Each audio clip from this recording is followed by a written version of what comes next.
হাতত বাল্টি বটল লৈ পানী বিচাৰি হাহাকাৰ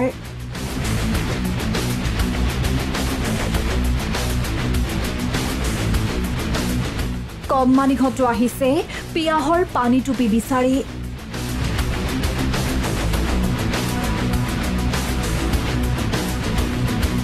আহিছে ককা আইতা পুৰুষ মহিলা সকলো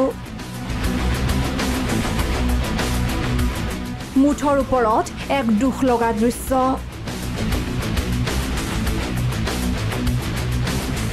উত্তৰ গুৱাহাটীৰ ৰংমহল মথাউৰিত আশ্ৰয় 16টাকৈ কৃষক পৰিয়ালৰ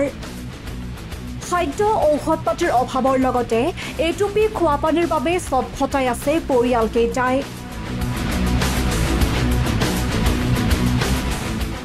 বানে থোৱা বিহাৰী বস্তিৰ আৱাসী কৃষকসকলৰ হাহাকাৰ অৱস্থা পানীৰ অভাৱত ছটফটাই থকা পৰিয়ালকেইটাৰ কাষত উপস্থিত হল উত্তৰ গুৱাহাটীৰ দুই সাংবাদিক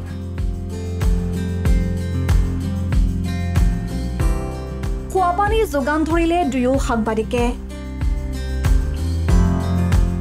খোৱাপানী লাভ কৰি আনন্দিত হৈ পৰিল এইসকল দুৰ্ভগীয়া লোক প্ৰশাসনৰ ফালৰ পৰা কোনো সা সুবিধা দিয়া নাই হয়তো আমি খেতি বাতিৰ কৰা মানুহ আমাৰ খেতি বাতি সব তল গৈছে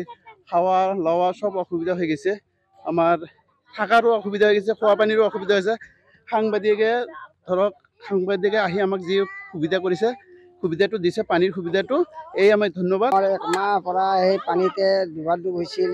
এতিয়া আমাৰ এই কি হ'ল একেবাৰে গৰিমতা মানুহ কোনো গুৰুত্ব দিয়া ডাক্তৰ অহা নাই চলি পুলি তাৰ মানে কাহ চৰ্দি জ্বৰ হৈছে এতিয়া ঘোলা পানী খাই খাই এইবিলাক আকৌ বেছি হৈছে ইহঁতক আৰু জনাইছোঁ বহুতবাৰ কিন্তু একো অহা নাই অকণমান হৈছিলে ৰিলিফ দিম কিবা এই চাপৰ্ট দিম পানী যোগাল দিয়া নাই আমাৰ এতিয়া যোগাল সেই পানী যোগাল টেংকি দি তেওঁ ভৰাই আছিল আমাৰ সব শিশু ল'ৰা ছোৱালী গোটাই আৰু ফূৰ্তিতে আৰু এই পানী দি আৰু খাই আছে চাওক কণমানি কেইটাৰ মুখলৈ দীৰ্ঘ সময় পিয়াহত থকাৰ অন্তত এটুপি পানী পাই আনন্দিত হৈ পৰিছে কণমানিহঁত উত্তৰ গুৱাহাটীৰ পৰা মোহিতেশ্বৰৰ ৰিপৰ্ট প্ৰথম খবৰ